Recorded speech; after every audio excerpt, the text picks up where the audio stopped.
بسم اللہ الرحمن الرحیم۔ موبائل کے ذریعے اجنبی لڑکے لڑکیوں سے دوستی قائم کرنا۔ سوال یہ ہے کہ بعض موبائل کی کمپنیاں ایک کال کے نام سے یہ میسج بھیجتی رہتی ہیں جس میں وہ اپنے کسٹمر کو ایک مخصوص نمبر فراہم کرتی ہیں تاکہ وہ اس نمبر پر ڈائل کر کے کچھ نئے دوستوں سے اپنی جان پہچان کرا لیں، جس میں کبھی مردوں سے جان پہچان ہوتی ہے تو کبھی عورتوں سے۔ تو کیا کسی کے لیے جائز ہے کہ وہ اس مخصوص نمبر پر ڈائل کر کے نئے دوستوں مثلا مردوں یا عورتوں سے اپنی جان پہچان کرائے؟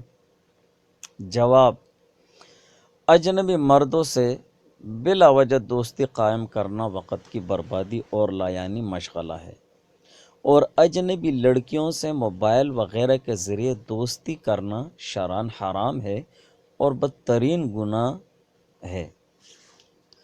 اجنبی لڑکی سے SMS کے ذریعے گفتگو کرنا۔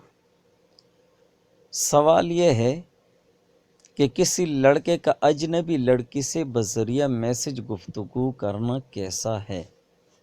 جواب: میسج پر گفتگو بھی آمنے سامنے گفتگو کی طرح ہے، اس لیے جس طرح اجنبی لڑکی سے بالمشافہ یعنی آمنے سامنے گفتگو منع ہے، اسی طرح میسج کے ذریعے بھی گفتگو جائز نہیں ہے۔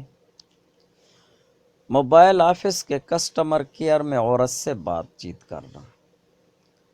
سوال یہ ہے کہ موبائل آفس کسٹمر کیئر کو فون کرنے پر وہاں ایک عورت فون پر موجود ہے تو کیا اس سے گفتگو کرنے میں کوئی حرج ہے؟ جبکہ بات کوئی اہم نہیں، اس کے بغیر بھی معاملہ حل ہو جائے گا۔ جواب: بلا کسی ضرورت کے اجنبی عورت سے بات چیت کی اجازت نہیں، لیکن اگر کوئی ضرورت درپیش ہو تو اجنبی عورت سے بقدر ضرورت بات چیت کی گنجائش ہے۔